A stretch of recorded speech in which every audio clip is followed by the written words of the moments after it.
राहुल गांधी विदेश क्या गए, एक बार फिर विवादों का पिटारा खुल गया। तो अमेरिका दौरे पर जो दिया गया इंटरव्यू है उससे कई सवाल खड़े हो गए हैं। दरअसल ये समझने की कोशिश करेंगे कि इन बयानों के मतलब क्या है, क्या इसके सियासी मायने निकाले। इस विषय पे तफसील से चर्चा करने के लिए खास मेहमान हमारे साथ मौजूद है। तनुज दीक्षित जी हमारे साथ है। तनुज जी, इस खास कार्यक्रम की शुरुआत आपके साथ ही करते हैं। सर, राहुल गांधी का अमेरिका दौरा पर दिया गया इंटरव्यू में तमाम बातों का उन्होंने जिक्र किया। राहुल गांधी जी ने अमेरिका के वर्जीनिया के कार्यक्रम में ये कहा कि भारत में इस बात की क्या एक सिख को पगड़ी पहनने दी जाएगी, क्या एक सिख को कड़ा पहनने या गुरुद्वारे जाने की इजाजत होगी।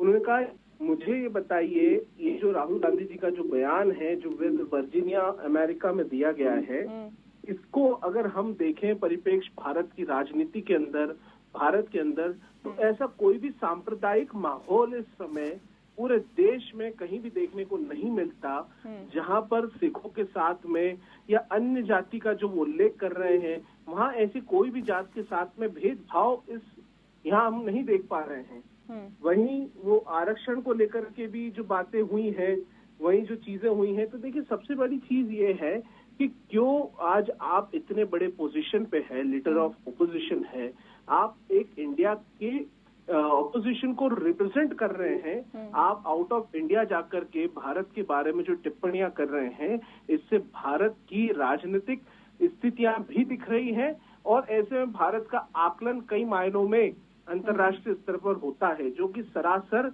एक गलत इंप्रेशन के साथ रिप्रेजेंट हो रहा है। मुझे लगता है कि इसमें टिप्पणियों में विशेष रूप से ध्यान देने की सख्त आवश्यकताएं हैं, जिससे हमारे देश के अंदर सांप्रदायिक कोई भी माहौल खराब ना हो, ये बहुत जरूरी है। जी। तो उन्होंने कहा कि नरेंद्र मोदी और बीजेपी ने डर फैलाया, उस डर को पैदा करने में सालों लगे, प्लानिंग चली, पैसा लगा।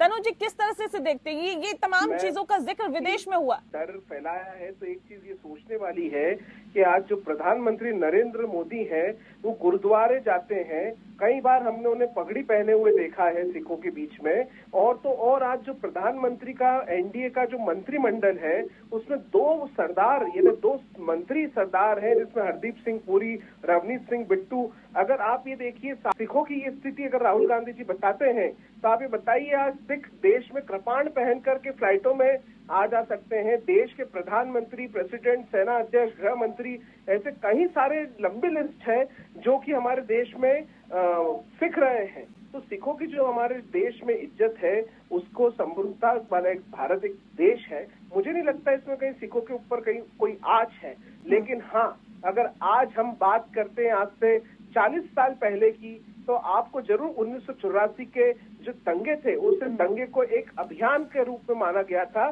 कांग्रेस के शासन के दौरान में सिख विरोधी दंगे हुए थे, और ये भी याद हो कि उसमें 3000 सिख मारे गए थे, जो कि कम नहीं होते हैं। और ये जो एक भयावह दृष्टि है, ये तो दोबारा देश में कभी देखने को नहीं मिली, लेकिन ये उस समय कांग्रेस शासन का एक बहुत बड़ा उदाहरण है। और आज जो सिखों की स्थिति है वो सबके सामने है। सिख भाई बहुत मजबूत है, देश में उनकी स्थिति ऐसी बातों से और स्थितियां खराब होगी, राजनीतिक रूप से, सामाजिक रूप से, बाकी ऐसा कुछ नहीं है। ठीक है। शुक्रिया आप सभी मेहमानों का हमारे साथ इस खास चर्चा में शामिल होने के लिए। तो एक बार फिर से राहुल गांधी के बयान पर, उनके इंटरव्यू पर बवाल होता हुआ दिखाई दे रहा है और उस पर राजनीति भी जमकर हो रही है। लोकतंत्र में फिलहाल के लिए इतना ही। नमस्कार।